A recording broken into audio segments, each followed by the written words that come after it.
It's the Dicebreaker podcast. Wills, I didn't know if you were doing the usual thing. I was going to, and then you said, hello, it's the Dicebreaker podcast. I was just like, everybody else goes away. Look, wait, here we go. Filmed in front of a live studio audience. Into the side of it and watching the water pour through and going, did you do that? No, I didn't do that. It's Friday. We've done it the exact same way every time, but Matt was like, no, it must be different. I just like to keep you on your toes on a Friday. You know? I think, to be honest, I clicked scene change when you said it's the Dicebreaker podcast, so like we should be all good. Look, I'm a pro. I know it's coming. I just have this. I've got the voice. We should start doing it Jim Ross style, where we're like, it's Friday afternoon. You know what that means? Oh God, it's the Dicebreaker podcast. Latest sandwich news. We didn't eat any today, I'm afraid, David Landing. Well, I'm speaking for you now. I don't know if you had a sandwich today, but I didn't have a sandwich. I had kimchi ramen. Thank you for asking. Delicious. Yeah, it's Friday. It's Black Friday. Happy Thanksgiving if you're over in the US Friday. or you're celebrating Thanksgiving or whatever equivalent holiday it may be. It's us. It's just me. I'm Matt Jarvis. I'm the host of this here podcast, joined this week only by one member of the team. That's right. Michael Wills Whelan. Everybody else is off. We are just as I'm drinking the dregs of this delicious cider that. Hey, what are you trying to say about joining me on the podcast? This podcast is like just as I'm drinking the dregs of the this delicious cider, we only have the dregs of the team left of the podcast. But we're here on Black Friday. Remember, it's mainly a scam, so don't buy too much. And also, this is completely off the cuff, Matt. But I think as a fun little mini segment. Let's go to the side of the segment. This isn't in my running order. It's not in the running order, but I want, and this is going to be something for everyone to be posting in the chat whilst we're chatting. Remember, we film this live every Friday, 2 p.m. GMT at the moment, but obviously British Summer Time is a thing, so watch out for that. We are going to be asking you in the chat today, what is, for Black Friday, the best deal in board gaming? What is a game that you think is outrageously good value for what you pay for it, and we'll be getting your answers in a bit. But for now, Matt, I like this. Yeah. What would your pick be, Wills? Well, I think we should reveal that when we get the audience answers. Okay, sure. Yeah. But yeah, stay tuned for that, and let's chat about what we've been playing this week. Yeah, let's get into it. Well, we've both played at least one game together, and I've played almost nothing else. Yeah. So which is great when there's just two of us, but we can chat about some other stuff as well. Hey, like if you're joining us, thanks for being here. We're just going to take it easy. We're going to see you in the weekend in a nice chill manner. But Will, shall we start off by talking about Dune? Yes. Which is the game that we both played. How are you doing, Dune? How you doing? A game of conquest and diplomacy, which is what we played yesterday on the stream. It was the first time for all of us to play this particular version of Dune, but not my first time playing Dune. So I'll break this down because it's a complicated legacy. That was a really simple way of putting it, Matt. Thank you. It's both straightforward and not straightforward at all. So in 1979, way back in the late 70s, there was a board game made of Dune. The Frank Herbert sci-fi book, because of course it had not been adapted into any films at that point, good or bad. Yes. So in 1979, the board game Dune was released by I think Eon Productions, the same design team that made Cosmic Encounter, a classic, like bona fide classic Cosmic Encounter. Yeah, absolutely. They made Dune. Then it got another print run when the David Lynch film came out in about '86. Then it vanished for 30 years, basically. There were like a few things here and there. I think a couple of expansions. Some of them were like released in magazines and things like that. I think there was a French reprint in the early 90s. But other than that, Dune was basically impossible to find for a long time. And it led fans to actually just create their own versions and release them online, because you either had to hunt down an original copy from the 70s and 80s and pay like hundreds of pounds for it, or you just couldn't play it. It's a whole story. It's basically wrapped up in a load of licensing things. Harlan Ellison, I think, at one point was involved in the Dune board game. I interviewed the designers way back when when the reprint came out, and they mentioned that Harlan Ellison was involved in basically convincing someone to let them release it. It was a very, very different time. But yeah, so eventually this 1979 board game, about 30 years goes by where it doesn't get a proper reprint after the David Lynch film tanks and all of the licensing of Dune just implodes. And then finally it resurfaces in 2019 as Dune. Just called Dune again, but Dune brackets 2019. So it was almost a straight reprint. We're all used to from cinema now. Yeah, it's just like, hey, it's that old. film we used to watch, except it's not because it came out 1 year ago. Everything new is old. Everything old is new, etc. Capitalism.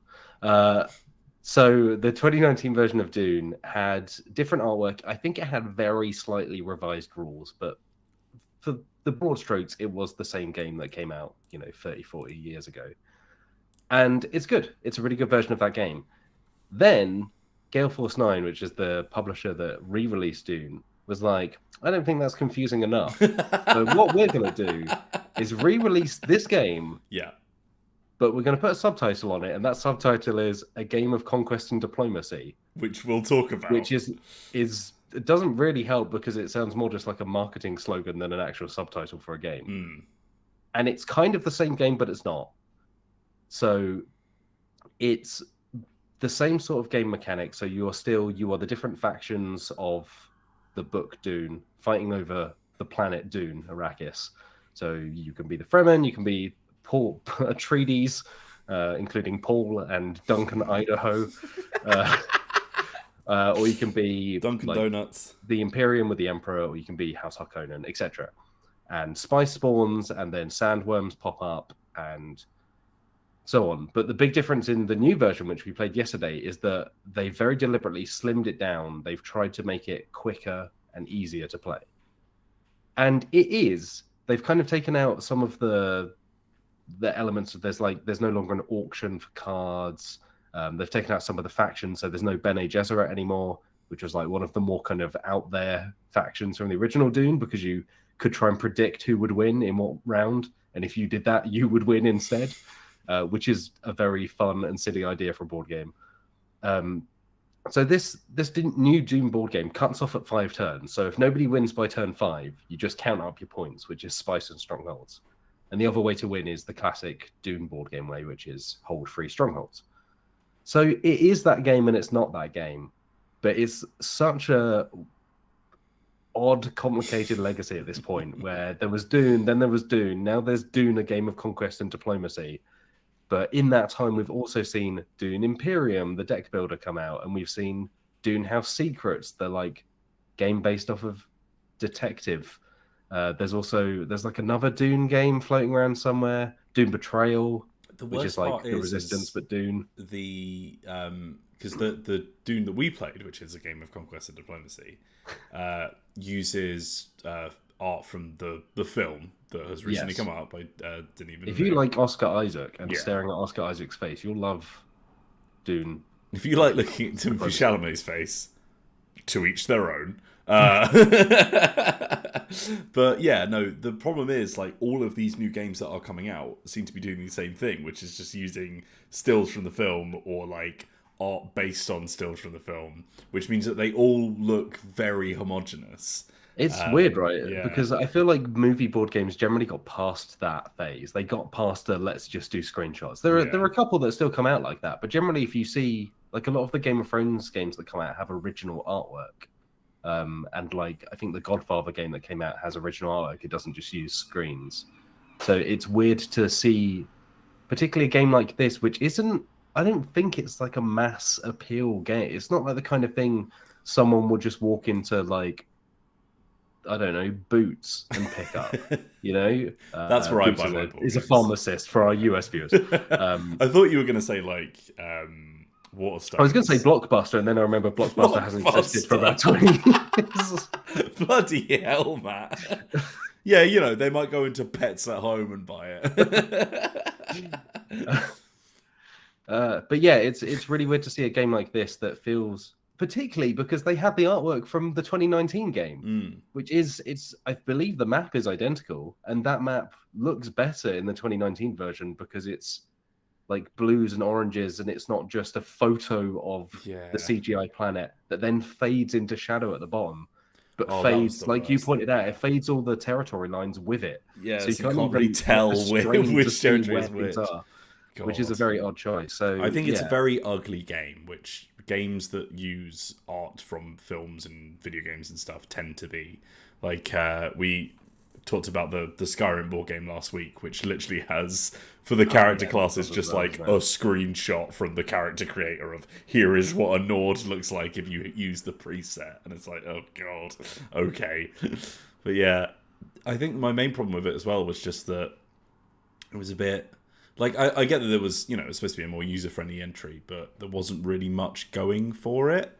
I don't think there were that many things that kind of, like, brought it apart from much else. It was also the thing that struck me the most, because basically there's this rule where you've got all of these territories, this massive planet full of different territories and stuff, and the goal is to hold 3 settlements or, win on points if you run out of time, basically. I think we went into like a quarter of them because you only ever deploy into one space every turn. You can deploy wherever you want. So there wasn't really many times where I felt like I actually had to move forces around and stuff like that. Because I could literally just teleport them wherever I wanted, even if an enemy force was already there, which was like the silliest thing. And it was just sort of, I don't know.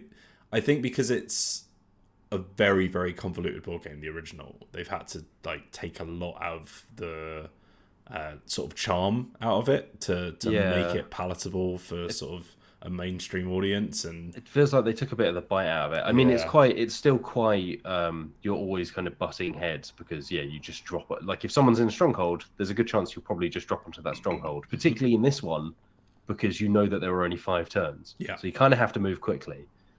So unless you're going for spice, you're going for strongholds, basically. There's no point fighting over, like you say, there's no point fighting over other territories because they don't give you anything. Unless you decide that you want to fight someone to try and kill their leader and get spice that way. But it's just, there's no real point in that. Yeah, it didn't. So it didn't really feel like holding a stronghold. It was like if you are stood in this spot, then you might win. Like it wasn't very dramatic. Like as I think about. On the stream when we played it, we talked about that Matago series of games with all the Greek mythology and Egyptian and Irish, and like the one that stuck out to me was Cyclades because it has a very similar goal. You have to hold 2 metropoli to win at the end, or metropolises, or whatever the hell the plural is. But those metropolises only appear like halfway through the game because it takes time to build them, and then they're like a strong thing to hold. So if you want to take somebody else's, you are literally like assaulting a fortress and all that kind of stuff. Like they feel as important as they are in the game. Whereas with this, it was literally just like the border was a bit thicker. It was just like, okay, I guess. I wonder whether as well. So original Dune, the board game, I think plays up to 6 people, and it's one of those games where generally you want everyone in there because it's kind of like Root. Like all of the different factions are asymmetrical. Like the Fremen can ride the worm and make it through the storm. The Imperium are able to collect other people's money. Like in the original, the Bene Gesserit have their prediction stuff. Like everyone has a different power that sets them apart, and they kind of balance each other out. And I think with this one, it's been designed so that it plays from 2 to 4. We haven't played the 2-player version. I'm not sure about that. You play allied forces, but it just seems like that would be even more of just cramming into the same spots. Yeah. But I wonder, because there were 3 of us, we were playing with Alex Meehan as well, whether it's really still best at the maximum player count, because that 4th person would then avoid like 2 people piling on 1 person, or if 1 person goes, because Alex Meehan was generally just collecting spice, and you and I were just fighting over the strongholds, but there wasn't another person to really like stop Meehan from getting that spice. I think this is a big problem with any 3-player. I remember I used to play like Total War battles with my mates, and because there were 3 of us, it was literally always the guy who didn't go in first would win, And I think you have a similar issue with strategy games like this, where it is just you have two people who really get fighting, which in this case was us two, and then if some person's just standing on the sidelines, then they can just win by default, sort of thing. Yeah, because they're not just burning their resources having to maintain yeah. the fight. So yeah, it was interesting. I don't think it's a bad version of that game. I think if people have never played Dune, it still does enough. Like it still hits some of those points. You get a good taster of it. But I feel that if I was going to play with people, I would just break out original Dune, or I'd break out something like Battle for Rokugan, which we mentioned yesterday as well. That kind of modernized version that takes those ideas and kind of refines them a little bit. I mean, it's better than Risk, you know. Yeah, the battle wheel stuff is still really fun as well. It's you dial in your forces and you choose a leader, and then you're picking a weapon and defense card, and it might be that there's kind of a bit of rock paper scissors to it. Yeah, because they might pick poison and you defend us against projectile. But with the power, again, the powers kind of balance that out because you could use the voice and tell me and I to use a particular type of weapon card. So it kind of narrowed down that field a bit. And the traitor cards also come into play where you can kind of instantly win a battle if someone uses a leader that you have in your pocket already. So there's some fun stuff. It's definitely not, and I don't think it's ever been designed to be balanced. Yeah. Quote unquote balanced. I think it's meant to be very swingy, and it's meant to, if you get on the losing edge, it can be quite harsh and difficult to climb back up. Which again, I think this is why, especially me and said during a stream, just play Cosmic Encounter, because it is it's got that same vibe. You're doing a very generic Conquest game on the board, but that doesn't really matter. That's just how you win. The actual important part is all the wacky powers that everyone has and the way they interact and stuff like that. Whereas with this, it felt like the powers were fine. You know what I mean? They were a bit diluted, maybe from the original. Especially the Imperium's earn money during the market phase. I think I got 3 free coins from that throughout the whole of the game. It was just sort of yeah, I guess. The traitor stuff was pretty wild as well. It didn't really feel like there was much power in the player's hands to sort of work out what was going on. It was basically just a gotcha card. It was just well, sorry, I have the card that says no, you don't win, which I'm never really a big fan of in games. It always feels like it's it's like playing Flux or something, and it's just a meaningless. I just have this card. I haven't done anything. I just have this card. Yeah. Again, with more people, I think it works better because it's at least more spread out. So if one person has a particular traitor of yours, you kind of know that the other 5 people or 4 people don't have that, so you can go for them and use that leader. Whereas here, because there aren't as many people, it's kind of well, I can never attack you with my most kind of powerful leader because I know you have that card. It's also just thematically a bit weird because it's oh no, I've been betrayed. Well, see you on Monday, Frank. They do go to the tanks. They do get killed, but then you can revive them if you want. It's just in this case, wasn't much of a benefit. Don't you betray me again, mister. Not much of a benefit in this particular version. Yeah. It's kind of, like I say, I think for folks who kind of like Dune and don't want to step up to the full, don't have 6 people to play with, and if you really are fixed on wanting to play a Dune game, there's Dune Imperium, which I haven't played myself, the deck builder, which people seem to really like, but if you're after something that's that kind of more cutthroat, area control, fighting over the planet, this is, like I say, it's fine. I don't think it's bad. It's just kind of, it is a diluted version of that full experience, I think. Yeah, Chris Longhurst in the chat saying that maybe the number of turns kind of hurts it a little bit because those long-term strategies didn't really ever get a chance to come out. Yeah, and in original Dune, you can form hard alliances with each other, and you can then break them later on. But there's a mechanic in there for forming alliances. Whereas here, I think the diplomacy in the subtitle, they just kind of expect you to do that naturally, but and because there's only 5 turns and because there's only 4 players or 3 players or whatever, it wasn't diplomacy. It was oh, Matt's gonna win. you should hit him, and that was literally it. There was no oh, I'll back you up with this, because I think a lot of games sort of expect players to just do that. but you have to have some kind of bargaining chips because you can't exchange spice. You can't pay people to do things. Which I think you can do in original Dune, if I'm not Yeah. remembering wrong. I think you can exchange spice, and You you can't, might even be able like- to show people cards or something. You can't like choose to back out of a fight. I guess you could just sacrifice yourself, but again, that's, you know, a bit counterintuitive, and there's no like, I'll back you up in this fight. Like, you can't team up, so that there's not really any like mechanical evidence to the diplomacy part of the title. Do you know what I mean? Like, it's a little that's bit... the weird thing. Yeah, it's like the conquest is all there, but the diplomacy was kind of like left on the cutting floor. Yeah. So in the end, it was like a pretty convoluted area control game with like a couple of bits on top, and yeah, I don't think it was anything really to write home about, but you know, maybe intrigues people into playing the full game. Who knows? I still think the full game is really good fun. And I think this kind of cuts out some of the bits that I think are so good about it. It's definitely, it's aged a bit. You know, it's 40 years old, so it's... And this is why I think, you know, like but... you said, I'm sure it's way more expensive, but maybe play Twilight Imperium instead, because that's, you know, that's what, like the 5th edition or something, or the 4th edition. Yeah. So like that's had a lot more refinement. Like there's a lot more going on in the political aspects of it. Like that game is a lot heavier and generally a lot longer. But I think you will get more of the sense that people are probably looking for out of a game like this. You get more of that kind of political scheming. You get more of that I'm building up my forces and then sending them at you, rather than the kind of like all or nothing fight. Like every turn, it's like I'm gonna plow everyone into this one spot, and if it works out, great. If it doesn't, pants. Like I'll start again next turn. Yeah. There's like sometimes you just need that slow build up to really feel like you're. Yeah, I mean, even like we mentioned Komet as well, which is like has a similar design philosophy where it's just like you can only win if you get out there and really get your nose in, and like there's loads of mechanical things that support that. Like you can teleport your troops to anywhere to fight and like all that kind of stuff, but also it has something going on outside of that, which I think the biggest problem with Dune was that it was literally like it was area control, but everything else was just sort of like superfluous like bits to get you some money, and the money was literally just like you can buy some more troops, and there wasn't really anything to do with it apart from like buy some one-shot. It's also points at the end, so there is a benefit to amassing it, but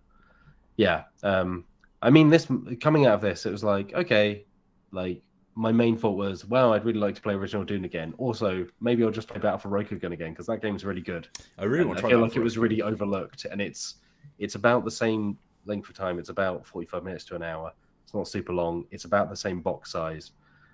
It's not in the Duneverse, so if people already fixed to Dune, like this is in the Legend of the Five Rings setting, which is Rokugan, which I don't know, people might care about or might not, but I think it's a really good game and it does a lot of that stuff really well, but in that time scale on that kind of like level of complexity. This also makes me laugh, the fact that it's like, oh, let's make like 8 different Dune board games, because that's like a big hot property that everyone's talking about. It's just like they might be for this year, but I don't know. They're putting a line to it. They're doing a TV series again. Okay, fair enough. They're really going for it.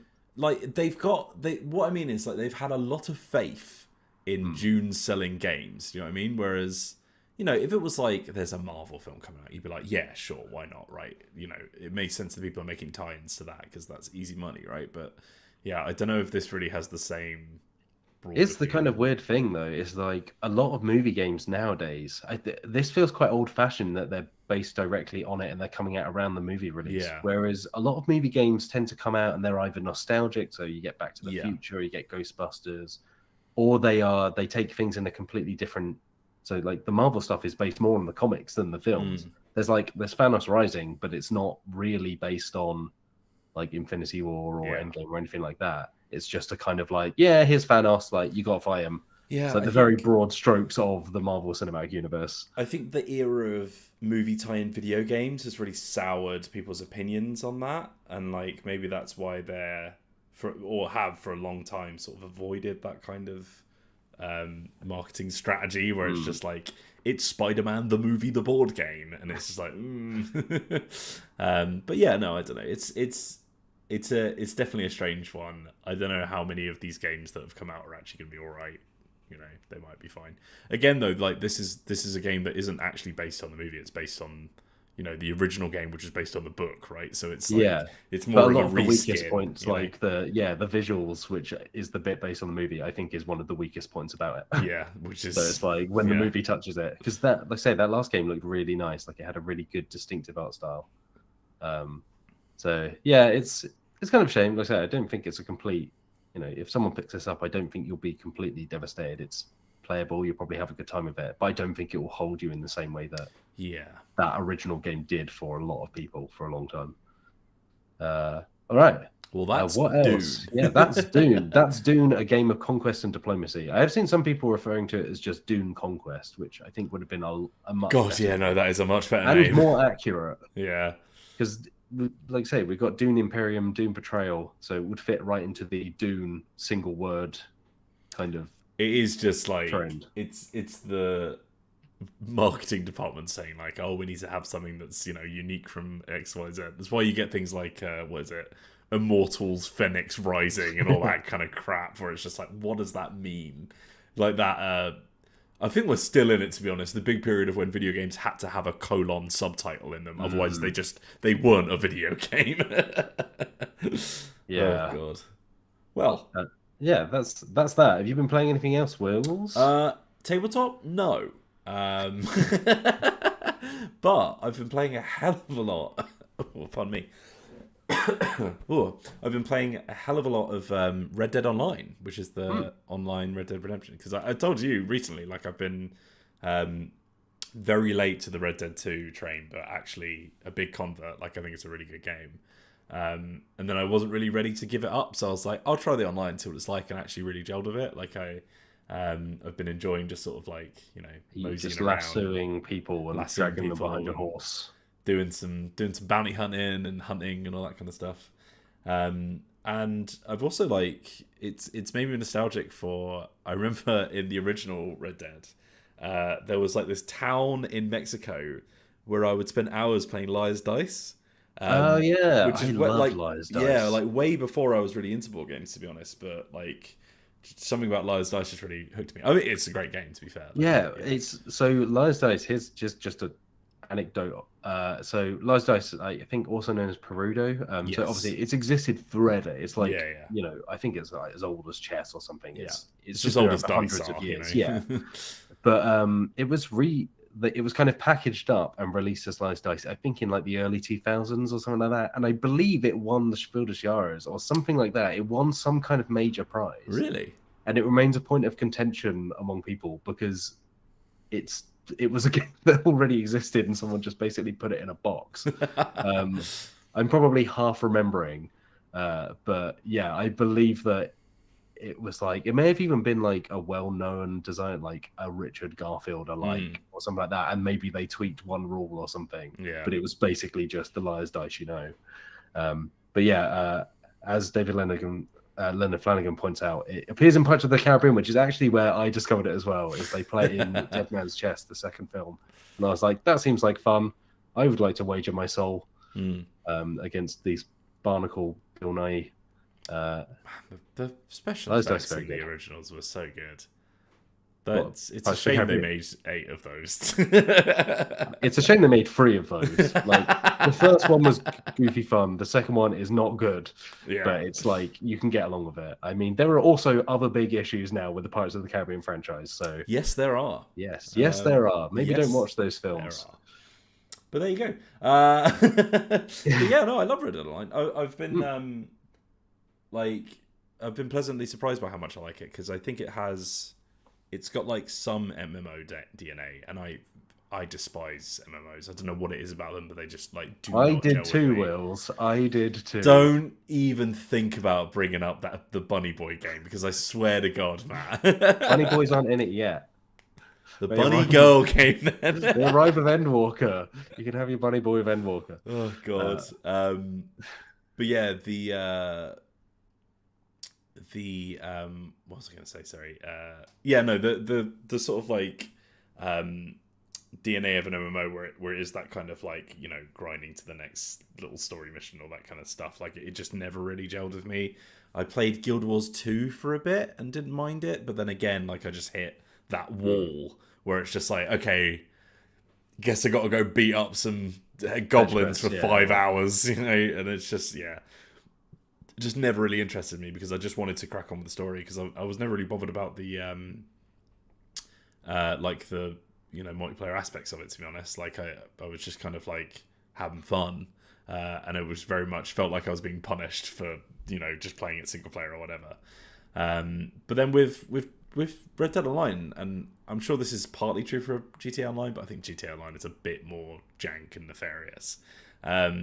It's just a bit more like open. Like it's not like there's like a quest you can follow, which gives you some stuff and some storyline and whatever.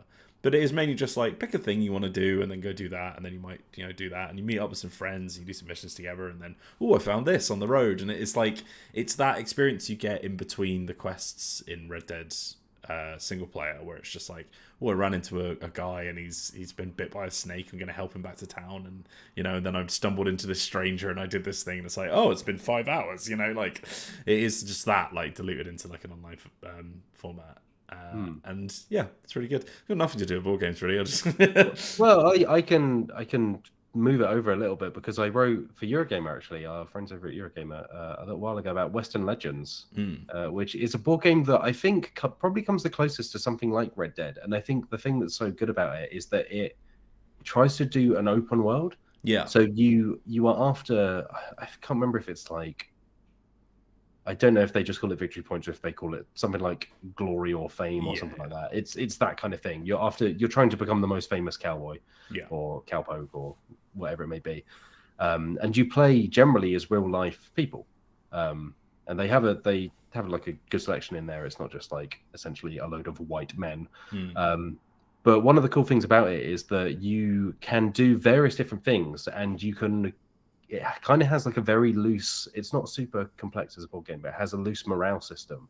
So you can herd cattle, so you can guide cattle from one place to another and deliver them, or you can rustle them, which will give you something else, but it'll build up your bounty. And as you get a bigger bounty, other players can then come after you, try and take you down and turn in your bounty.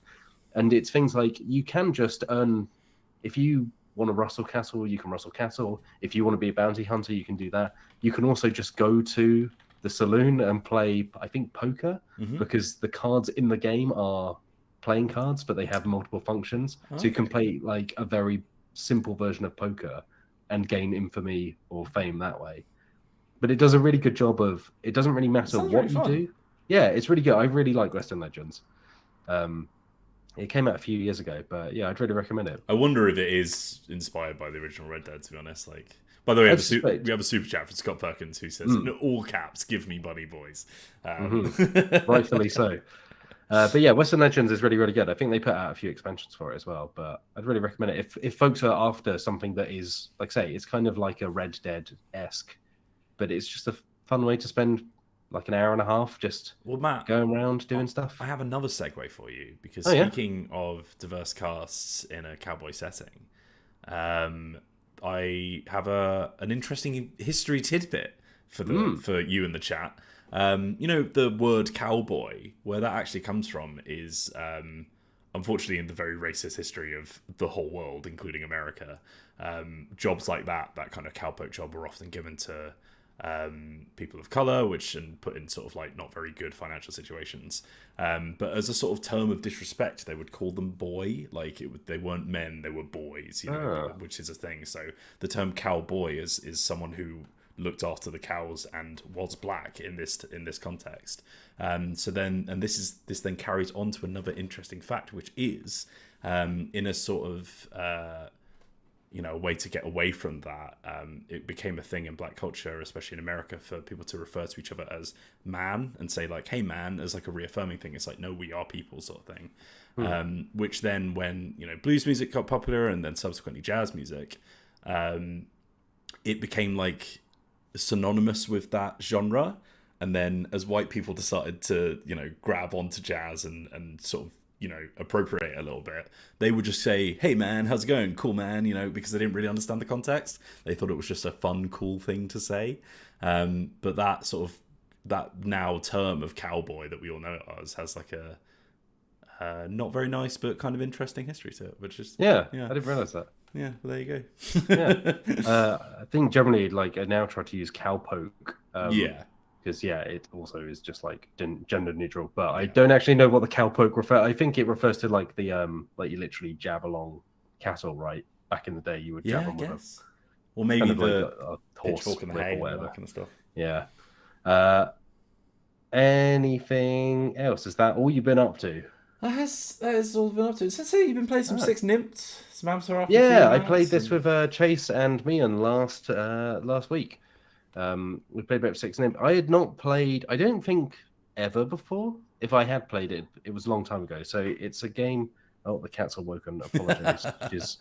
She was snoring so loudly, I didn't know if it picked up on the microphone before. No, it's so Six Nimmt is a game by Wolfgang Kramer, who is very prolific. I believe has won the Spiel des Jahres more than anyone else. Still has been making games for like something about having the name Wolfgang just makes you a prominent figure in whatever place you choose. But it's probably best known for designing Top Force, which then got turned into Top Race, which then got turned into Downforce, the racing game. Has made many other things. Teamed up with I think is the co-designer of Tikal and some other games that also won Spiel des Jahres. Anyway, Wolfgang Kramer turns out a lot of games. Six Nimmt is a very simple game. You have cards and they have numbers on, and they also have bull heads on. I think Six Nimmt refers to like take six. I think it's that in German. We no longer have Lowlies to translate, so apologies if I'm translating wrong. But it's very simple. Basically, you play cards in 4 rows, and everybody picks a card, and then you play them all at once. And you have to play your card in the row that it is closest to the number that is currently down. Right. So, for instance, if there was a 5 and someone played a 7, that 7 would go next to it, apart from if somebody else played the 6, because they all get played at once. So the 6 would then sneak in and the 7 would go after it. The importance of this is that when you hit the 6th card, if you play the 6th card in a row, you have to take all the cards in that row. And depending on how many bullheads are on those cards, you lose points. And it's the first to lose 66 points. So yeah, it's very simple, but it's very like a lot of it is infuriating at points because you'll be like, oh, I've got this, and then someone will just sneak in one card before you, and you'll be forced to take an entire row. That is the most German game I've ever heard. And if you can't play a card at all, you have to pick a row to take, which sometimes can be more beneficial because you might just pick up one card rather than 6. And that's basically that game. So we were playing, like I said, I was playing with Mian and Chase. I lost very badly. I kind of started well and then immediately just plunged and was just... At some point, I was picking up a row of cards like every turn. It was devastating. But it was really, really good fun. I think that game is wildly popular. It's been out for something like 20 years or something at this point. Yeah, I consistently see it at board game shops and online. But it's really good, and I think we were playing on Board Game Arena, and it was especially good on there because you didn't have the extra added maths of thinking like, okay, like is this closer to that? Like having to look at each row every time. You could just be like, okay, like this goes there, done. So it was also very fast. But yeah, I really, really enjoyed it. It is, it's just, and sometimes like as you play something, you just know that you're either going to get screwed or you're screwing over someone else. Where it's like, if there's an 85 at the, like, as the 4th card and you've got the 86, like, there's a good chance that someone will play something else and you'll just sneak ahead of them. And it's very satisfying. And also quite mean. But yeah, I really enjoyed it. It's making me want to play Cheating Moth again. I've got it shrink wrapped in the lounge. Cheating Moth is very good. Chance to yet. If folks haven't seen Cheating Moth, we played it on Lowly's Leaving stream a couple of weeks ago. So yeah, go and check it out. Honestly, they're the hardest I've laughed in a while. Hello, Holly. Yeah, Cheating Moth is fantastic. It's hilarious. Brilliant. It's just so good. And it's kind of, we were chatting about Necromolds last week, and I was saying about how it's a game that only works as a board game because you have to be like playing with physical stuff, and Cheating Moth is the same. Like you could just never have a digital version of Cheating Moth because it's all about physically hiding cards or like throwing them or distracting. So it's that kind of like, perfect. board game. There you go. All right. Anything else? I can quickly run through. We got a little bit of time because it's been. It's honestly, it's strange. I think it's the lack of me, and we're like, oh, there's so much time. I think also it's been a little quieter week this week. Obviously, Thanksgiving's going on as well, so the board game industry is a little quieter than usual. And we had this on last month. We got PAX Unplugged next month along with Christmas. So yeah, we're kind of in a little dip. So it's quite nice to have a week we can actually breathe a little bit. Speaking of PAX, we are planning to go. We are. But we are waiting on my replacement passport. And Matt recently forwarded an article to our Dicebreaker WhatsApp group, which is just like, company apologizes for the massive delay in passports. And it's like, oh no. Yeah. So whether or not I'll be there, who knows? Yeah, we will be there in some capacity. Yes. But Wills may not. So yes, we will be at PAX Unplugged. We have a couple of streams that we will announce very soon. One that we're very excited about that we can tease now is the team will be playing Cyberpunk Red with both Cody and Mike Pondsmith. Yes. Father and son team behind Cyberpunk. So Mike Pondsmith, the original creator of Cyberpunk 2020 and obviously Red as well, and Cody, who co-designed Red and also designed The Witcher Tabletop RPG. If you've watched the YouTube channel before, we've played with Cody before, it's always a good time. He's an incredible GM. So he'll be GMing and Mike will be playing his own game. Yeah. So it'll be very, very good. The best thing about it was the fact that we were like, oh, we'd love to do that, but we'll see if they're busy or not. And then Cody was like, no, I'm well into that. Yeah. It was like, I've already planned it out. Yeah, he does genuinely just really like playing Cyberpunk with us, which is really lovely. Yeah. That we'll have more to say on that soon. We'll let folks know the theatre that we're in and the times, but that will be at PAX Unplugged, which I should say is run by the folks who own us, Repop. Yes. For the sake of clarity. And Nathaniel Levy, no, I did not lose my passport. It expired, but we were in the middle of a global pandemic, so it wasn't really pressing to get it replaced until it was. Like everybody's passports ran out this year. It's like Lonely's and mine ran out just before Essen. Yours ran out just before PAX. Yeah, turns out when you have 2 years of not going anywhere, you don't really think about your passport. I can chat about some other stuff quickly. We got a little bit of time. Well, it says here, Matt, something Lone Wolf and Cub. Oh yeah, I finished Lone Wolf and Cub. It's a really good series. So it's a long-running manga. Yeah.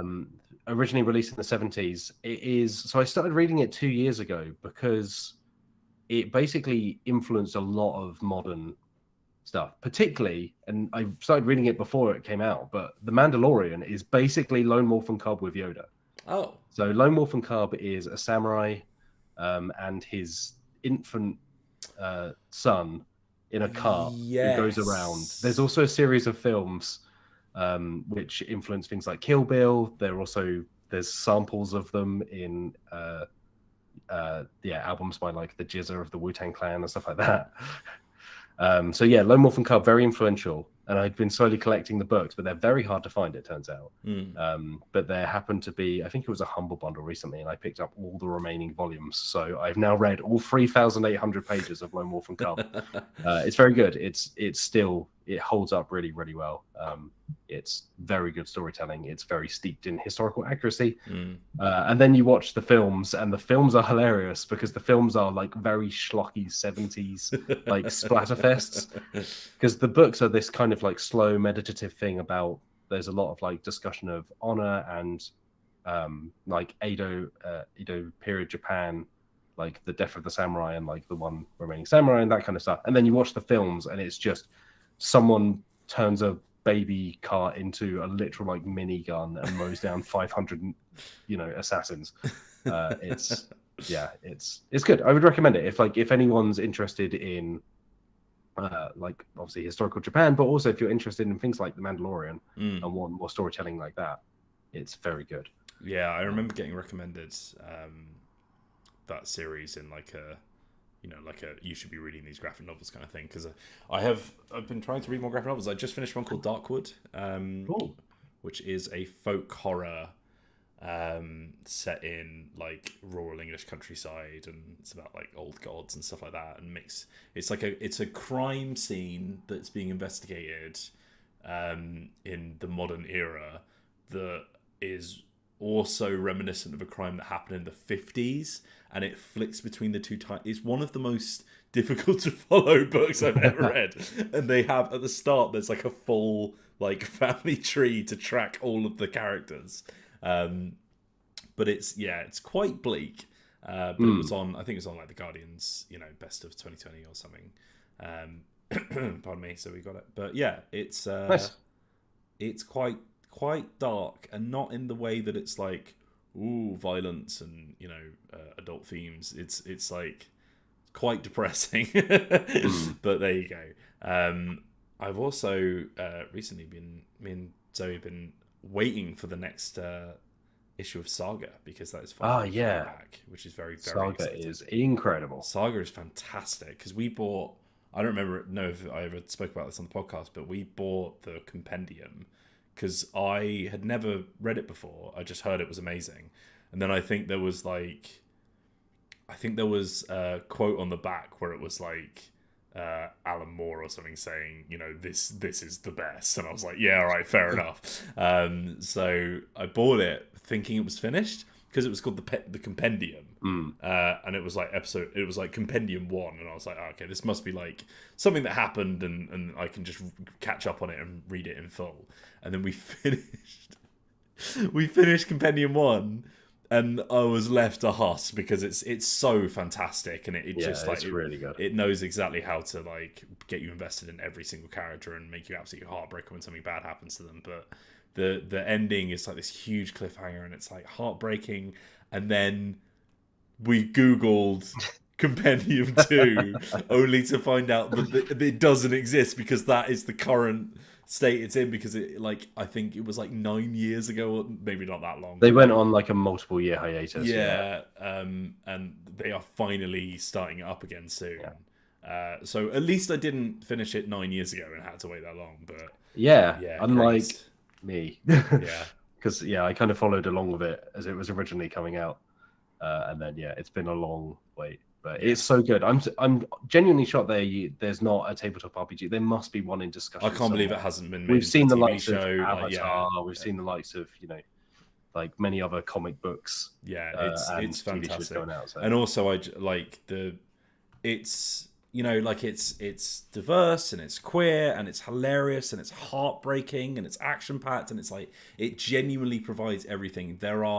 It does love a good penis joke, which some of them are genuinely hilarious, because they utilize that the page turn, which is like a very comic book thing. Junji Ito is really good at it with his like horror splashes, where it's like that it's coming, you turn the page, and there's the big gross thing. But there are just some incredibly funny moments. My favorite of which is when you meet Prince Robot's dad for the first time, which I won't spoil, but like there's an entire race of robots who have televisions for heads. And when you meet the king, it like I don't know how I didn't see it coming, but it's brilliant, absolutely brilliant. When people say it's one of the best comics of all time, like it's for probably once, it is not like overestimated. And it's not like really because I remember first getting into graphic novels back when I was working on Total War, and like because a lot of them are like superhero skewed, and it's just like okay, and I read things like the Killing Joke, and I was like, this is the best. Are you kidding? Like it's fine, and it's aged not very well. Even Alan Moore was like, like it's. But then you read stuff like that, and you're just like, no, okay, this medium is brilliant. I also read, I can't remember the author's name, but In is also very, very good, by Will McPhail, which is an absolutely beautiful book, which I got as like a hardback from. I think I just got it from Waterstones. It wasn't actually that expensive. It was like 20 something. But it's all about just sort of like opening up to people. It's like it's quite funny until it's not. Do you know what I mean? Like it's one of those quite emotional stories. But there's graphic novels are amazing. I'm so glad I can actually read because can't do books because of my brain. But it's fantastic. Absolutely loved it. So looking forward to that. But there you go. Yeah. Turn it into a tabletop RPG, someone. I'm sure they will. Yes, because that's easy money. Please don't make it Powered by the Apocalypse, though, or a 5th edition spin-off. Thank you very much. Okay, right. So, shall we move on? Moving on to news. Let's do some news, Matt. Yeah, let's do some news. Oh, Sandman is also very good. Thank you, Aaron. And Arangeful pointed out that Paper Girls is also excellent, which is by Brian K. Vaughan, and I think so. It is at least some of the creative team of Saga. But it's like yes, 5 volumes, I think. It's very good. It's good. Right. News. It's a little quieter week this week. Like I say, Thanksgiving going on, but there's still some stuff to chat about. First of all, I've put on here Mothership, the kind of indie RPG that was a bit of a darling a couple of years ago when it first came out. It's very much like horror RPG, like inspired by kind of like Alien, that kind of, that kind of sci-fi. But it took to Kickstarter for its boxed set, its first edition box set, and it's now hit over $1 million, which I'm only bring up as kind of a. We spoke about this, I think, a few weeks ago on the podcast as well, but this year has just been huge for tabletop RPGs on Kickstarter in particular. We had a story on the website, I think a month or two ago, where an analyst was pointing out the fact that before this year, there had been something like 3 or 4 tabletop RPGs that had hit $1 million on Kickstarter in the whole of Kickstarter's history to date. And in this year, we've already had something like 10 that have all done over $1 million. Is there a better sign of how big of an industry it's becoming? Exactly. Yeah. And I think Mothership, the impressive thing about it is that it's not like Avatar, which is the most funded tabletop RPG on Kickstarter today, in that it doesn't have a well-known IP attached to it. It's not a licensed game. It doesn't have an instant kind of bump from X number of people who already love. There are lots of people that like Mothership, the RPG, as it released in 2019, but it's nothing close to like a TV show or a movie or a video game or anything like that. Yeah. And yet it's still managed to make this incredible amount of money for indie creators, which is, it's fantastic. And I think it's out next year, the box set. Obviously, you can go and get Mothership already if you wish to check it out. I've not actually played it myself. I hear nothing but good things. I really want to play it. I don't. Is it an original system? I think it might be based on like an OSR game or something. I might be getting it confused with something else. But yeah, it's one of those things that we often get a lot of requests to play Mothership, and maybe we will at some point. I know it's built on a rules like D100 chassis. Ah, okay. Yeah, not a lot of D100 games either out there. Yeah, it's like. I've said this on my absolute rant of a video about what the best dice are, but like the best thing about the D10 is it's such an easy probability machine, because it's literally and D100 is literally like the number, as long as you're rolling under, the number that you are rolling is the probability of success. So if you have to get an 87 or lower, you have an 87% chance of success. Like, it just makes it so much easier for people to work out how likely something is. Yeah, the only system I can think of that really uses D100 or major system is basic role playing, which powers Call of Cthulhu and RuneQuest. Warhammer Fantasy role playing is oh yeah, that does well, use D10s, right? Yeah, and your RuneQuest as well. Yeah, which is coming up in a list. Coming up in a list this weekend. Most popular video on the Dicebreaker YouTube channel are ex-member Johnny's 10 best RPGs that aren't Dungeons & Dragons. We've got 6 more coming at you. It's a follow-up. Turns out there are more than 10 RPGs that are better than D&D. I mean, there are more than 16 as well. Yeah, turns out most of them are. But yeah, like, I think sometimes it is that thing though. If like D&D is the most well-known one, so if you already play D&D but you're looking for something new, go and check out Words' list, because it's a good selection. Yeah, Sunday. Yes. But yeah, well done, Mothership. Like I say, I would really like to play Mothership, but I think it's, like you say, it's just a sign of how big even indie like tabletop RPGs are now. Yeah, like they're into the millions on Kickstarter, which is wild in so many ways. This is the one that makes me feel the best. I think like it's a completely original system. Well, thereabouts. It's like not based on IP. It's an indie showing. Like it's. Yeah, that's awesome. Like that's just really great. It's what Kickstarter was designed for. Exactly, someone's got a great original idea. They're a small creator that might not have been able to do a huge print run otherwise. they take that great idea to a platform and people give them money for it. Yeah, fantastic stuff. It feels like the thing that Kickstarter was designed for and is rarely used for nowadays. Speaking of which, also on Kickstarter, there's a new, look at that segue, like a pro. Put me on BBC Radio 4. There is a new Zombicide game. It is, I believe, Commons, or if you're Alex Meehan, Simon's 50th Kickstarter. I refuse to pronounce it that way. Yeah, I know it's the actual way that we do it, but... no, I think Meehan does it mainly just to wind me up. So yeah, Marvel Zombies. Speaking of comic books, based on the spin-off series of comics, which see folks like Captain America and Iron Man and so on become zombies or survive a zombie apocalypse. They're pretty good fun. Like, I've read them. They're fine. Like, they do what's on the tin. They do zombies and they do Marvel. And now, lo and behold, Zombicide, the very popular game series of games about zombies, is getting a Marvel Zombies entry. I hate this. I think I can't remember the last game they put out that had the Zombicide game like badge on it. I don't think this is the first one, but they're now doing these kind of like spin-off games, which are like, they use the system of Zombicide, which is pretty standard, like dungeon crawling. You move around, you got cards and weapons and stuff like that. You roll dice to attack. You can set things off and alert zombies in this case. But yeah, this is that. But hey, if you want to play as the Hulk, you can. If you want to play as Captain Marvel, you can. They're all in there. Oh my goodness, Zombie Galactus. There will be miniatures, because of course there will be. Oh god.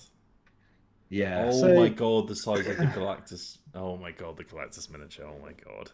Yeah. Oh Christ. So this is from Come On, who put out when they did Cthulhu Death May Die, they put out a Cthulhu statue that was like the size of a small car. It was ridiculous. Yeah, it's just, like I say, it's like the two extremes of Kickstarter. You've got, on one hand, indie creators making great stuff, getting money for it. On the other hand, you've got companies that have already made millions of dollars looking for millions more dollars with big billion-dollar IP in their hands. So fun times. Yeah. The game I was thinking of is they did a Night of the Living Dead Zombicide game. That was, I think, the first Zombicide game spin-off. I'm not but of sure, course, there have been so many Zombicide games. Yeah, and I'm not sure any of them have ever actually been very good. I do not care for them. I don't think they're good games. I think they have lots of miniatures in, and I think people like miniatures. But fighting your way through a load of zombies is like a tried and tested formula, right? It's like, it's satisfying, and if that's what you dig, that's fine. But yeah, I have never really got along with any of the Zombicide games. I just found them all to be a bit like cluttered and, for what they are, quite overwrought and so on. Yeah, so Marvel Zombies, hey, if you want to go and pitch some money at a company that has a lot of money, you can. What's really annoying me about this is the Galactus miniature, which is like, I'm sure most people know Marvel now, but like Galactus is the dude who eats planets. Like, that's how big he is. Hence the name Galactus. He's kind of like a Lovecraft god, but in Marvel. He's like stupidly big, like twice the size of the box that the game comes in. But also, in comparison to the miniatures, not that big in terms of Galactus. So why have a miniature for him? It's like having a miniature for actual, like, what's it called? Like, not Cthulhu, because he's in the ocean, isn't he, or whatever. Yeah. But one of the ones that is literally as big as a universe, and it's like, why is there a miniature? Am I going to move him around a board? What purpose is this? I feel like at some point they just need to go all the way with it. And like the magazines that were big in the 90s, and you would pay like £7 a month, and it would come with like a tiny part of a ship or something. They need to do that, but it's like, here's one part of a Galactus figure. Here's just the fingertip of Galactus. Yeah. And over 215 installments, you'll be able to build a Galactus that is like 7 foot high. Because look, we had those 9-foot skeletons at Halloween. We have the technology. Yeah. Oh, I mean, put one of those in a game. And at what point? Here's another question. apart from it being smaller than actual Galactus, at what point is a miniature not a miniature anymore? Yeah, I don't. some So I point don't it's know in just this a case, but statue. are you even using it for like a gameplay purpose? Surely Is it not. It's just- bigger than the box. I cannot imagine there's any actual use for that thing apart from just being a cool thing that you can get on Kickstarter. You know, Yeah. like just sell a Galactus costumes, as Eric. Because there's we played the Rising game, so like Darkside Rising and Thanos Rising, and they have a statue in the middle. They have like the bust of Darth Vader, or they have like Thanos pointing a finger. But they at least spin, and so they serve a purpose because that like it's the one centerpiece. It's the one thing in that box that isn't just cardboard. So it kind of works. But yeah, where you already have just endless miniatures, just putting in something that is just so it's just like a marketing. It is just marketing thing, right? It's like, yeah, no, 100%. It's you a hear the automatic feeder in the background. it's a miniature measuring contest, and it is a miniature measuring contest, Matt Jarvis, and I hate it. But there we go. Big measuring contest would have been better as that joke, I think. Let's move on. Talking of measuring, they've measured a whole load of Pokemon cards, fake Pokemon cards, that were seized this week in a Shanghai airport. So it is almost 8 tons of counterfeit Pokemon cards. Holy oh my god. Yeah, so I pulled this because they say it is one of the biggest fake hauls in recent years, and it is like among the biggest like fake IP hauls. And so we've spoken a lot about just how big Pokemon is now. I mean, it's always been big. It's Pokemon. Yeah. But particularly over the last year, you see cards going for just ridiculous amounts of money, trading hands between celebrities who, I guess, didn't have anything better to do during lockdown. It was either Pokemon cards or NFTs, so I can't doubt them that way. Like, if you want to pay a load of money for a piece of cardboard that was printed 20 years ago and therefore has like very little environmental impact today, good on you. Don't invest in NFTs; they're a scam. So yeah, this was reported by Yikai Global, the Chinese business news outlet. So they were seized at Pudong Airport on November 23rd, and it is 7.6 tons of Pokemon cards, which I can't even wrap my head around what that looks like in a room. Like, how many Snorlax is there? How many Jigglypuff? There is a video embedded in the Dicebreaker article on Dicebreaker.com, which has just like a palette. Yeah, it's like it's basically like one of those shipping containers worth, I think. Like maybe more. Yeah, it is staggering. Yeah, and so these were like Spanish language cards, I think, from one of the more recent expansions. So it's not like they were cloning the first edition cards, which tend to be the ones worth the most money, but also tend to be the most subject to very strenuous checks about how real they are. But yeah, I mainly just pulled this as a thing of like almost 8 tons of Pokemon cards. That's wild. Like, yeah. What are they going to do with them? They just going to... God knows, Matt. I guess they just burn them, right? Like, I would guess so. I guess they must, or pulp them if they can. And again, like, you know, I guess it's bad that people are stealing, but also at this point, you know, thanks for burning an entire shipping container's worth of cardboard for no reason, you know, like it's... Especially during the moment where there's a kind of a global card shortage going on. Yeah. To take 8 tons of card. I would hope that they're able to pulp it if it doesn't have too much foil, so they can at least reuse it somehow. But yeah, I mean, again, this shows just how wild the Pokemon scene has got over the last year. We've heard reports of, you know, supermarkets and what's the American word? I forget. Superstores? I don't know. Like grocery Target stores. and so Walmart, Target, taking them off of shelves because people were stealing them or literally fighting in the aisles over even more recent expansions. It's just, this is the point we're at with Pokemon cards. So yeah, the idea that someone somewhere was like, tell you what we need is 8 tons of fake cards to sell. I guess isn't that surprising, but it's still just staggering by the sheer amount of them. Nathaniel Nelly says they're called big box stores. And I forgot that in America, things have to be named after how they are used. Sidewalk, big box store. I can see it. Oh god. Yeah. So there you go. Hey, if you're getting Pokemon cards, maybe make sure that they're genuine. If you're putting any money into Pokemon cards, but at the same time, maybe just enjoy the game and don't feel like you have to stick a load of money into it. Yeah. Also, it's not that good. Like, hey, it's fine. It's fine for it does the Pokemon TCG. thing. It does the Pokemon thing. Yeah. In the same way that it's like Magic, right? It's like, speaking of Dune earlier, it's like those game mechanics are those game mechanics. They can't really. All they can do at this point is bolt stuff on top of them because they can't change what's at the foundation of it all. I got nothing wrong with Pokemon cards. Like, they're fun to look at. Orangova says, but you park in the driveway and drive on a parkway. Do we drive on a parkway? I don't know what a parkway is. I've never heard of a parkway. Well, there's train stations. Oh, in the US. Parkway. Oh, in the US. I see. Like, it's over our British heads. It's too much. Oh, we do. Okay, right. Sorry. One drives. Right. So we've got some other news stories, of course, on the website, Matt. Some fantastic news stories. Yeah. Alex Meehan spoke to one of I believe the lead designer of D&D's new book, the Strixhaven book, which is the latest crossover with Magic the Gathering. Amanda Hammond, I believe you can go and check that out over on the website. They chatted about how it's influenced by things like a Sabrina the Teenage Witch, which was very entertaining and kind of like 90s rom-coms and that kind of thing.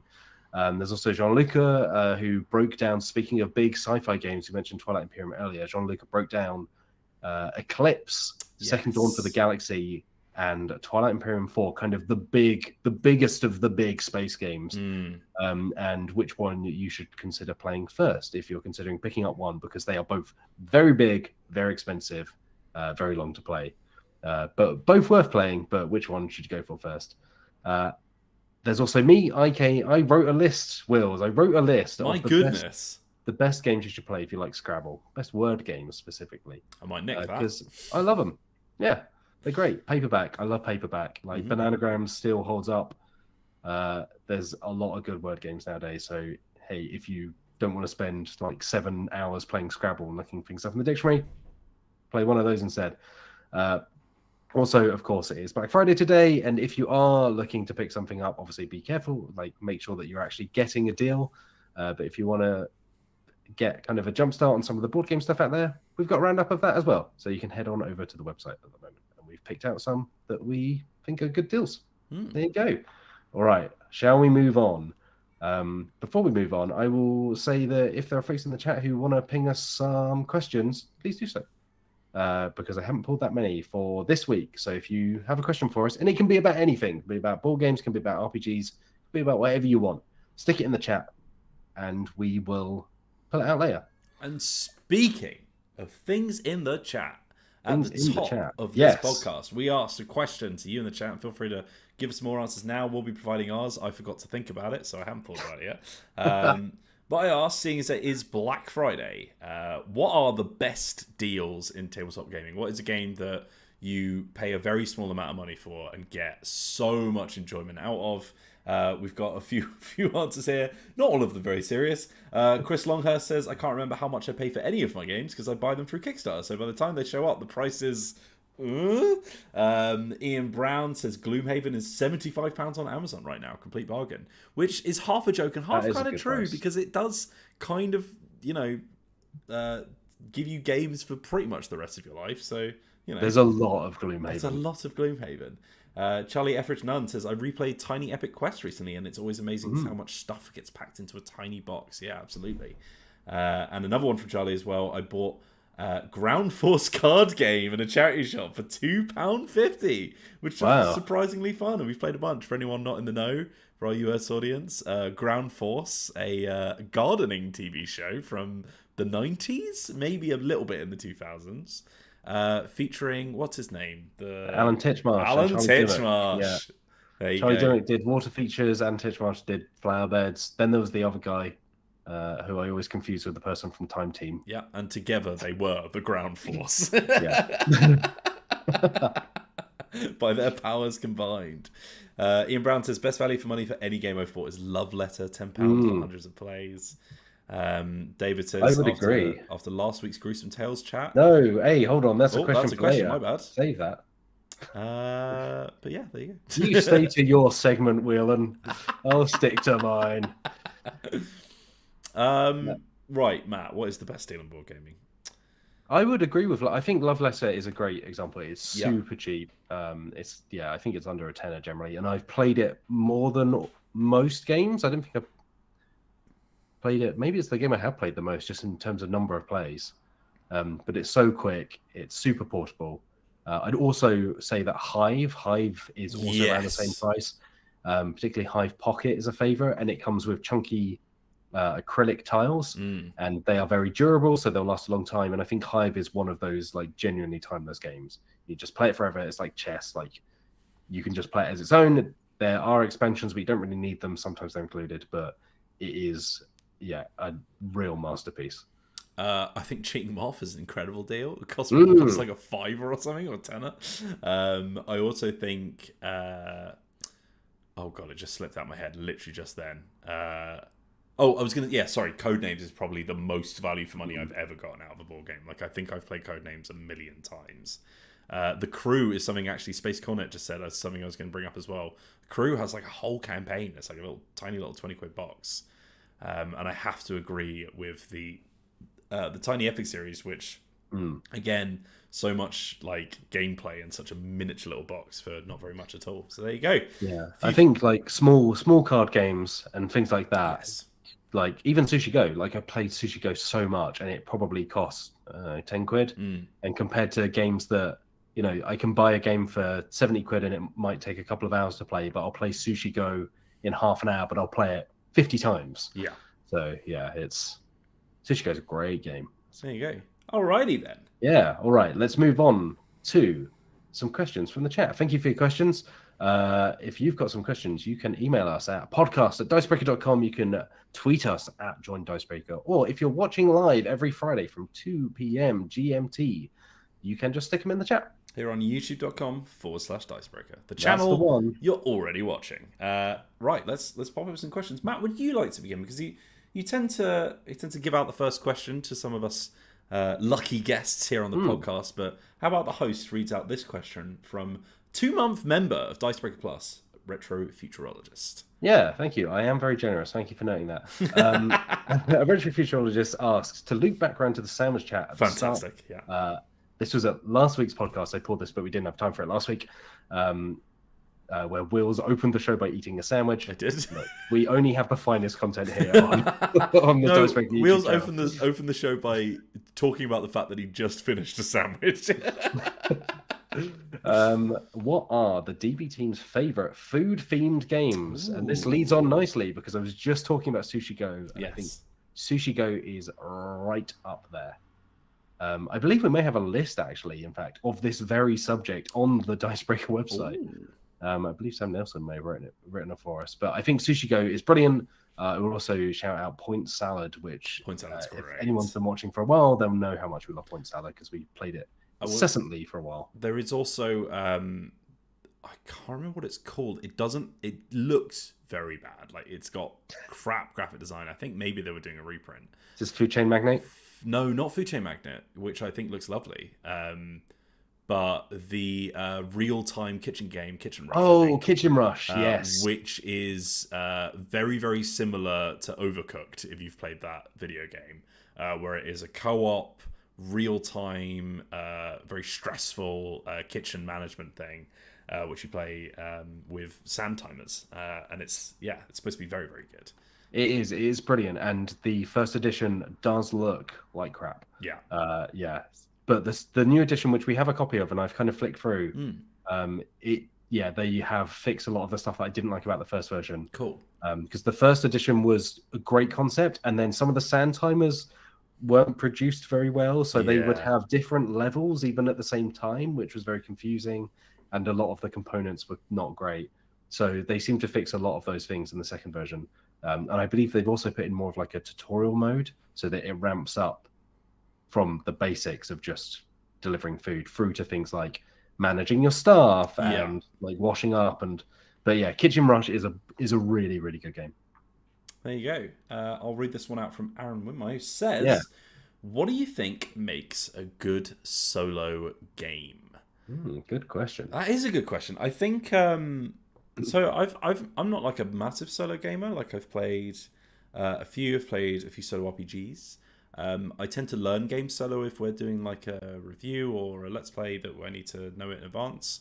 I think the thing that makes a good solo game is often the thing that makes a good co-op game. I think they're very similar beasts. It's about having a satisfying puzzle to unpick, and one that you can't predict quite as easily. You know, like I think there's something quite dull about knowing what's going to come all the time when you're playing on your own, because then it feels like you're just doing admin. Like I think a lot of the fun of solo games is having to have those meaningful decisions as much as possible. You know, it's the same as designing a good video game, right? It's like how often is the player like having to make like a really interesting choice, and how enjoyable are those decisions to make. I think you get the same thing with co-op, where it's like, you know, you've got like a central like mechanism that you're toying with, and it needs to feel like interactive. It needs to not feel like you've got no choice whatsoever, because those are the worst, where it's just like I'm just rolling dice and hoping for the best. But I think it also, it needs to have a decent amount of sort of decision making points where the player can really affect the outcome, and feel like they had like a lot of control over what happened, and can get some enjoyment out of making those decisions of which path to go down. Yeah, I find that I've played quite a few games solo, because like you, sometimes it's just easier if you're learning a game to play it solo. Yes. And I know that some people really like the more complex like automata modes and things like that, but sometimes I find, like you say, like if it becomes more admin than me actually playing the game, that's where the problem is. It's fine if it kind of feels like taking a turn, then taking a turn on behalf of the computer, but if you're having to look up kind of like flow charts in a book, or like branching things, because like if game state A or game state B, depending on, like, at some point, if you're running the game more than getting to play the game, then I don't think that that's a positive experience, because it shouldn't take longer for you to like you say, operate the game than to actually be the player. The luxury that solo games do not have is that sort of like idle chatter that you can have whilst doing those things in board games, like, and just like the bit of like, oh, can you pass me one of those, let's do that, we'll shuffle that, and it's like it's downtime, whereas downtime in a solo experience, unless it is, you know, specifically mechanized in that way, like it's a, you know, a relaxation point or something, which is obviously a big thing in video game design, but in board games I think you are literally just shuffling papers, and it's like, cool, I didn't really want to do a job when I sat down to play a game, you know, but here we are. I will say one of the best solo games I've played is This War of Mine, which is just based on the video game, and I think that's a game where it feels like they had a good solo game, because it's basically that video game, and then they try to make it multiplayer, and generally the multiplayer aspect of it is you've got a book of scripts, which is the narrative aspect, and you just pass that around the group. And it's very odd, because it's like, well, this is kind of just like a one-player game that happens to have multiple people sat here, and there's just not really any interaction between players. So I think that's the other way it can go, is like if games feel like we came up with the design for one person and then just like copied and pasted it 4 times, and you're either playing in a silo or there's just no interaction between you.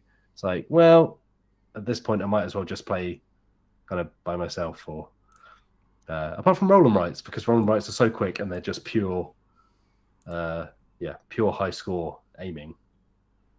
Like Genshin Clever I got big into as a solo game, and it's very good. I think roll and writes do a good job of it as well. I think there are games where even when you're playing it multiplayer, it feels like you're just kind of playing a solo game together. You know what I mean? Like, so having that be like I'm pretty sure you can make a very simple Azul solo variant. I'm sure there is one, to be honest, but like, you know, that thing of like, you know, arbitrarily tokens get taken away from you, and you're like, and then you're basing it on just the score that you got at the end. Yeah, I think I at least need some kind of like grading system as well. Because if it's just like, oh, get the best score you can, it's like, okay, well, what am I aiming for? Like, I need some objective. Yes, yeah, or the missions, which like the crew, like where it's like, can you beat this thing? Yeah. Like, here's a scenario, or even just achievements, which has been we talked about recently. Has been a thing in board games recently, like an achievement system for solo players. Like, okay, cool. So you've managed to play this game, but can you do it? Can you manage this in a single playthrough? Can you do this in one playthrough? Something that I've seen in the digital version of Ticket to Ride. No, not Ticket to Ride. Sorry. Railroad Inc. That's the one. Other Train. It has like a decent sort of like, I'm trying to beat other people's scores, or I'm trying to get like a specific achievement. It gives you a little badge, all that kind of stuff, which is good. So there you go.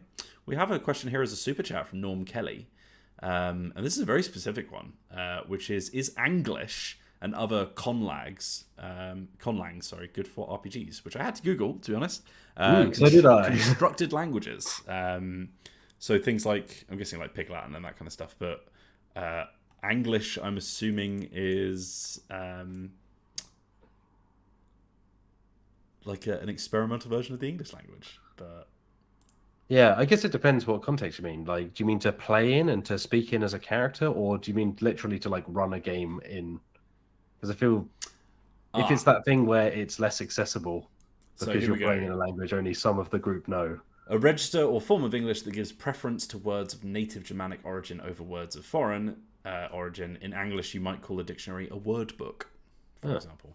So, sure. Yeah, I think it's like, again, it depends on like characterization and how you communicate with the people around the table, right? Like, I think there's like people do this already when they're like, oh my lord, thou hast offended me, or whatever. That it's like a very we call it like ye olde English, but we're not really speaking Jacobian or whatever.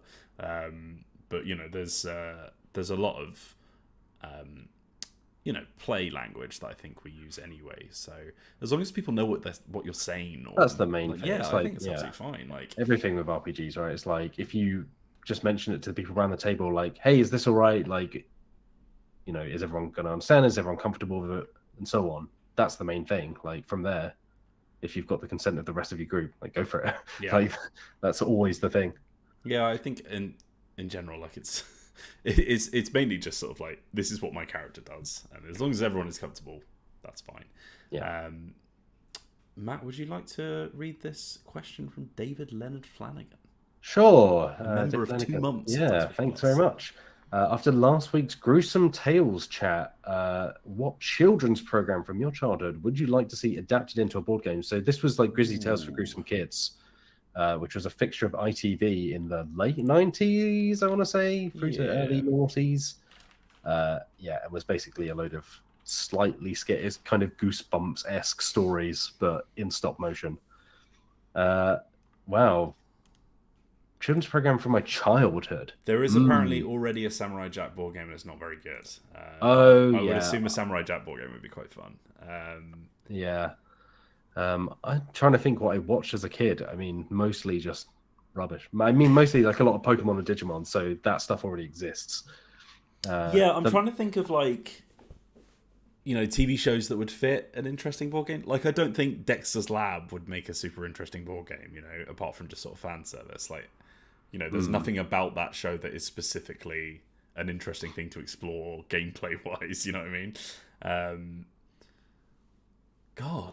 I think that's the thing, is like, what kid shows have like deeper, I guess, world building or lore or storytelling. Like, a lot of them have ended up as more than that anyway at this point. But I think a lot of them are designed to be very much maybe more Kids Next standalone Door. Premise. Kids Next Door, yeah. Yeah, I think Kids Next Door would have an interesting angle to it. I also think,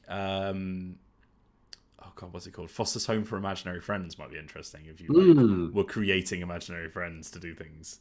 Maybe like a worker placement game in which you... it reminds me of the Frankenstein game from Plaid Hat, where you're like constructing Frankensteins out of corpse bits, but maybe a bit less morbid. But yeah. My whole mind is blank, and you're thinking of like slightly older. For me, like I immediately went back to like early childhood, and then all I could think about was the Lampies, which was the show about the people that lived in a lamp, like a street lamp.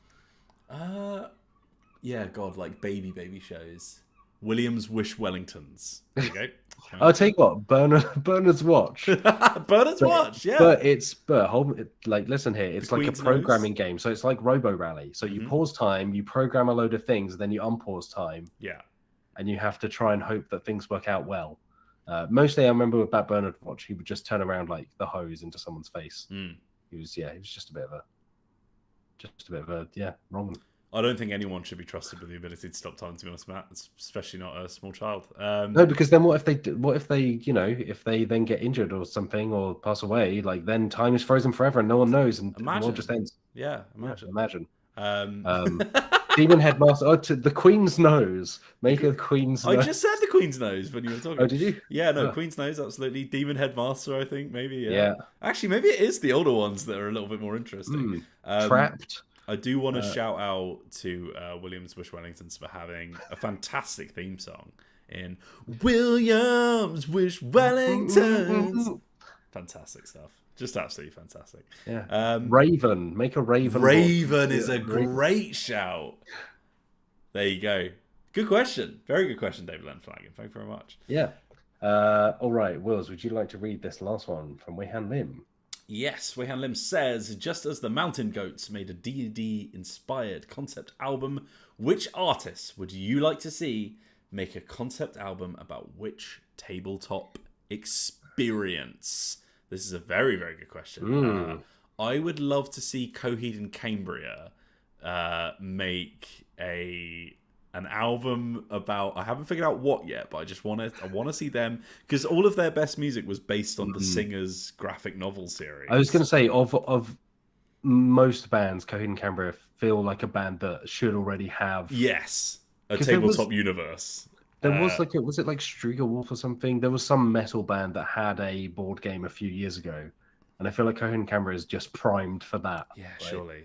You've got your lore. He's got his comic book series. Yeah. I think, oh God. I think it would be an RPG. I'm thinking maybe like Morkborg or something like that, but I think Morkborg is so heavy metal that they're a bit too light for Morkborg. But, I mean, to be fair, Morkborg already comes with like a soundtrack, doesn't it? Yeah, it does. Yeah, and I think someone put out like a third-party adventure for it that has a vinyl that comes with it, or you play it with a vinyl. Yeah, no, maybe that's what I'm thinking of actually. Yeah. Mortal Koala is absolutely right in saying that the X-Men theme song is the best cartoon theme song. By the way, I do also want to shout out. This is just a theme song chat now.